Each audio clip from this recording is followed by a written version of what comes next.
सांसद चंद्रशेखर कहते हैं कि कुंभ पापियों के लिए है और पापी लोग वहां जाते हैं।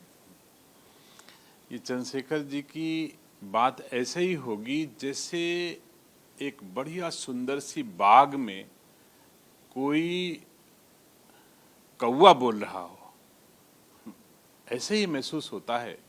क्योंकि आज का ये सुंदर सा आयोजन जिसमें चारों तरफ अच्छी आवाज आ रही है, कोयल से बोलने की आवाज आ रही है, अच्छा वातावरण है, प्रदेश का, देश का, यहाँ तक कि दुनिया में जो सनातन धर्मावलंबी रह रहे हैं उनके मन में भी आस्था का सैलाब उमड़ रहा है। वैसे में चंद्रशेखर जी कांव कांव कर रहे हैं, तो निसंदेह मुझे नहीं लगता कि कोई उनकी बात को गंभीरता से ले रहा है।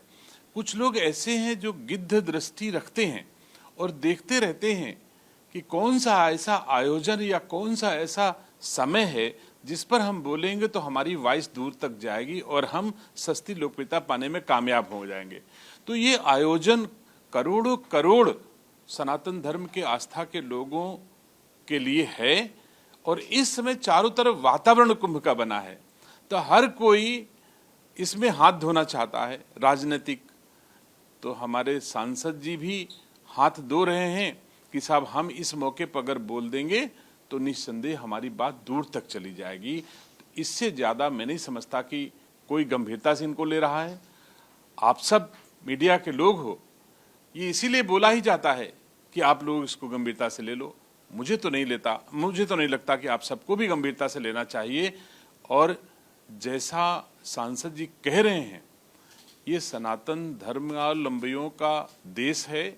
यहाँ पर जो भी आस्था से खिलवाड़ करेगा निसंदेह परिणाम उनको भुगतने पड़ेंगे।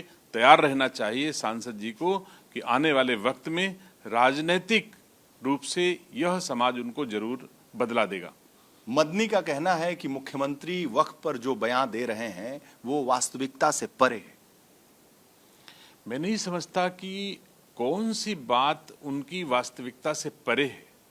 हमारे मुख्यमंत्री जी ने कहा कि संभल हमारी सांस्कृतिक नगरी है और आज महसूस भी हो रहा है कि संभल में दिखाई दे रहा है कि भारतीय संस्कार संस्कृति को बलात् दबाया गया है, जबरदस्ती दबाया गया है।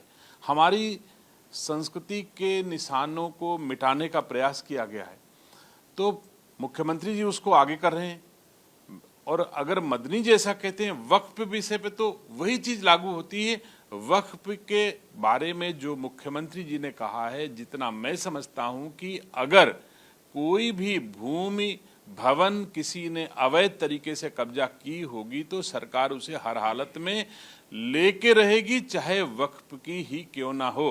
तो मैं नहीं समझता कि जो भी किसी व्यक्ति विशेष की, सरकार की, जनता की वह संपत्ति को अवैध अतिक्रमित करेगा, हमारी सरकार उसको किसी भी दशा में उस पर अवैध अतिक्रमण करने नहीं देगी, रखने नहीं देगी। ये तो एक हर सरकार का दायित्व है और हमारी सरकार का भी दायित्व है। हमारी सरकार अपना दायित्व निर्वहन कर रही है। कोई सरकार हो सकता है ना कर रही हो, लेकिन हम अपने दायित्वों का निर्वहन करेंगे। अयोध्या के सांसद अवधेश प्रसाद कह रहे हैं कि मिल्कीपुर में जितनी बार मुख्यमंत्री आएंगे उतनी बार वोट घटेगा और जीत तो हमारी ही होगी। मैं नहीं समझता कि हमारे उत्तर प्रदेश की यशस्वी मुख्यमंत्री उत्तर प्रदेश में जहां जहां गए हैं वहां जीते हैं। उत्तर प्रदेश के बाहर दूसरे प्रदेशों में जहां जहां गए हैं वहां भारतीय जनता पार्टी जीती है, कमल खिला है। और मिल्कीपुर में भी कमल खिलेगा, इसमें कोई दो राय नहीं है।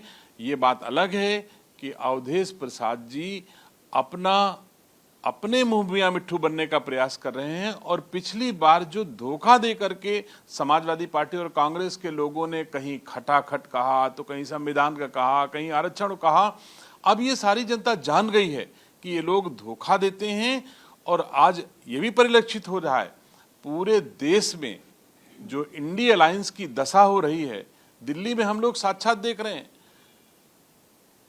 ममता जी, लालू जी का पूरा परिवार सब कांग्रेस के खिलाफ है, सब आम आदमी पार्टी के साथ हैं और समाजवादी पार्टी भी आम आदमी के पार्टी के साथ है।